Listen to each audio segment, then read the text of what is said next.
All right, draft underway here.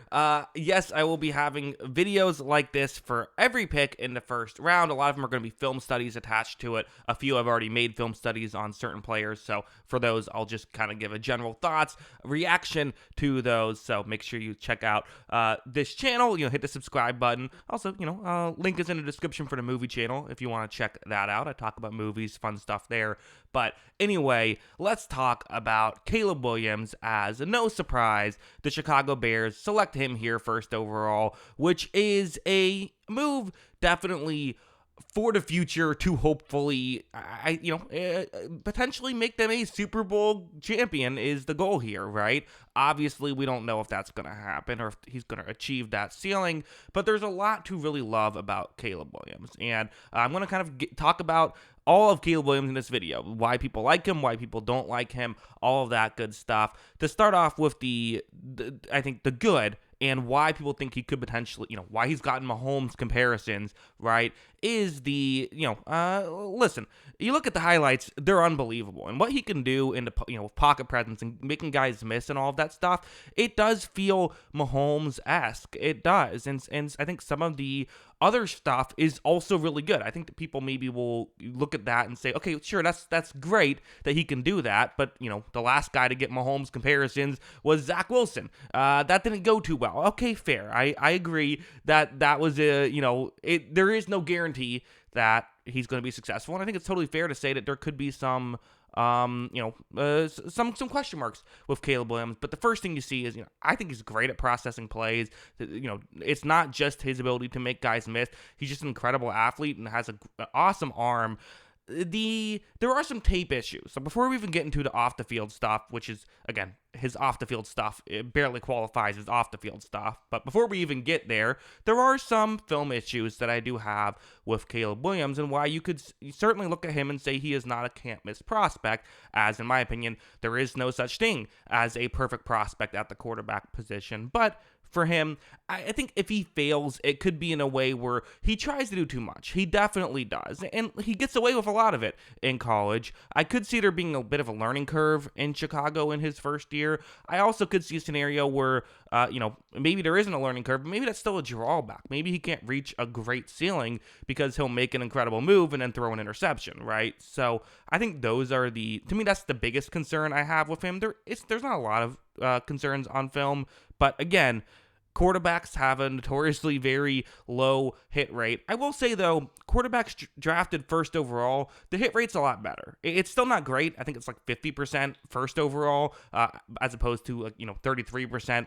when you're talking just first rounders in general. But still, that's a higher hit rate for sure. And I think that you could definitely feel more comfortable with that. Also, a guy who's maybe not the biggest guy at 6'1", 215, so you could make some Bryce Young comparisons. Another guy who was, part of what people liked about Bryce Young was his pocket presence. But again, if you haven't watched these two guys play, it is not on the same level. I am someone who liked Bryce Young as a prospect, but had him as my number 2 prospect behind CJ Stroud. I wasn't quite as high as some other people were. I think Caleb Williams as a prospect blows Bryce Young out of the water. Again, it's quarterbacks. No one knows anything. But my opinion is that I think that they are very different prospects. Since evaluating prospects, I have never seen a player like Caleb Williams. I've never evaluated a quarterback quite like him.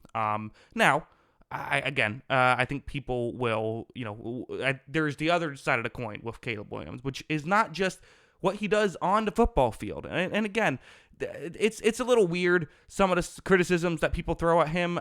I think that basically people usually expect the kind of the macho professional athlete guy to act in a specific way, and he doesn't always act in that way. He is someone who paints his nails and has a pink phone, right? So those are things that I think, especially maybe if you're, I'm 28, so I'm kind of in more of a generation where that's more normal, and I think people younger than me are even more so that way. I think some people that are older than me might be saying, what's happening there? But again, these things we're in a new world right now where you're allowed to have a pink phone. I think I showed in one of my videos, but my chair behind me, it's a pink chair, so I can't say anything, I suppose. I have to, certainly I'm not going to throw any criticisms that way. Again, I've heard no people that have actually been inside the building, no teammates ever like complain about any of this stuff. The only people I've heard complain about it are people on Twitter, which don't really matter. With all due respect to everyone on Twitter, I include myself. When I tweet, I don't matter, right? But no. So that's it. Now let's talk about the Bears and where do the Bears stand in all of this. So that's kind of Caleb Williams as a player, but as I mentioned, the goal is for them to try and win a Super Bowl, and they're about to pick another player later, or maybe they'll trade, remains to be seen.